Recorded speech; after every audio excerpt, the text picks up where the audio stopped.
Di video kali ini kita akan membahas bagaimana cara virus COVID-19 menginfeksi sel manusia. Sebelumnya sedikit informasi mengenai asal virus. Mungkin kita juga semua sudah tahu ya, asal virusnya berasal dari kota Wuhan di Cina Tengah, tepatnya di sini.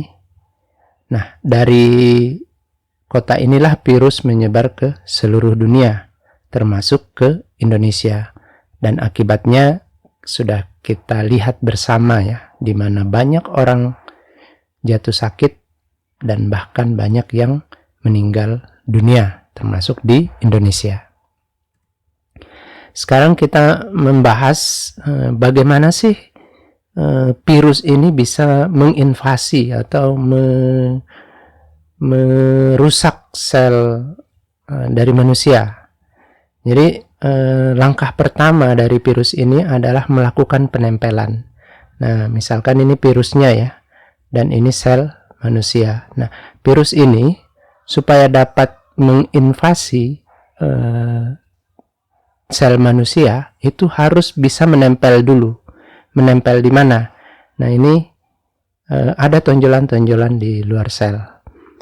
Sebelumnya kita lihat bagian virus ya. Nah, virus ini punya tonjolan-tonjolan. Nah, tonjolan-tonjolan ini namanya spike atau duri ya, bahasa Indonesianya duri. Nah, duri-duri inilah yang akan menempel di tonjolan yang dimiliki oleh sel manusia. Ini tonjolan yang dimiliki di permukaan sel manusia. Nah, tonjolan-tonjolan ini disebut reseptor S2. Nah, syarat untuk bisa menempel adalah duri-duri yang dimiliki oleh virus COVID ini harus matching persis dengan reseptor S2. Jadi dia seperti anak kunci dan kuncinya. Jadi supaya pintu bisa terbuka harus matching, harus sesuai kode-kodenya. Nah, kebetulan virus COVID-19 ini sangat sesuai ini duri-durinya ini dengan reseptor S2. Nah, setelah terjadi penempelan akan terjadi penyusupan. Nah, jadi kulit virus atau amplopnya ya, kulit virus itu akan kemudian semacam menyatulah dengan kulit sel manusia. Kenapa bisa? Karena bahannya hampir mirip. Nah, setelah menyatu, maka virus akan menyusupkan yang warna coklat ini. Apa ini? Materi genetik.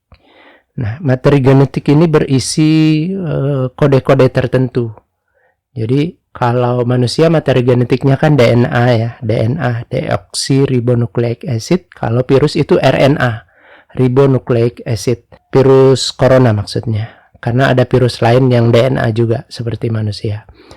Nah, kita lanjut ya.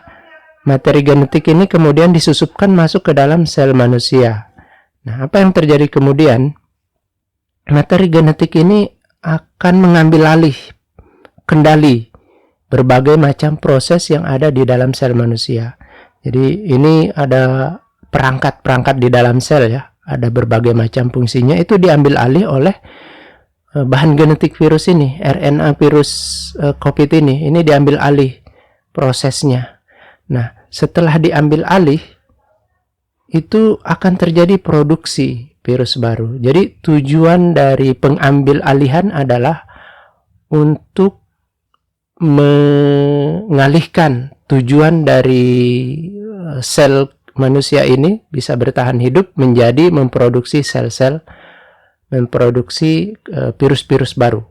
Nah, virus-virus baru ini kemudian akan dibentuk ya, dia semacam pabrik lah di dalam ini, dibentuk durinya, dibentuk kulitnya, dibentuk materi genetik barunya, kemudian pelan-pelan dikeluarkan, dan setelah itu keluar sel lah, keluar sel. Jumlahnya itu sangat banyak. Jadi ini berbeda ya, kalau manusia kan bereproduksi dari satu pasangan, dari satu ibu, satu anak gitu, atau kadang-kadang kembar ya, walaupun lebih jarang. Atau kalau bakteri itu produksinya dari satu menjadi dua, membelah. dari 2 menjadi 4 dan seterusnya. Nah, beda dengan virus ini, dari 1 ini bisa menjadi ribuan, bahkan puluhan ribu hasil produksinya dan dikeluarkan. Nah, setelah keluar, apa kerjanya virus baru ini setelah keluar? Keturunan-keturunannya ini. Kerjanya adalah mencari target sel baru. Jadi, ada sel baru dihancurkan lagi. Jadi, sebenarnya niat virus ini ingin mengembangkan diri saja. Jadi, ingin berkembang biak. Hanya saja dia cara berkembang biaknya adalah dengan merusak atau membajak atau mengambil alih sel manusia.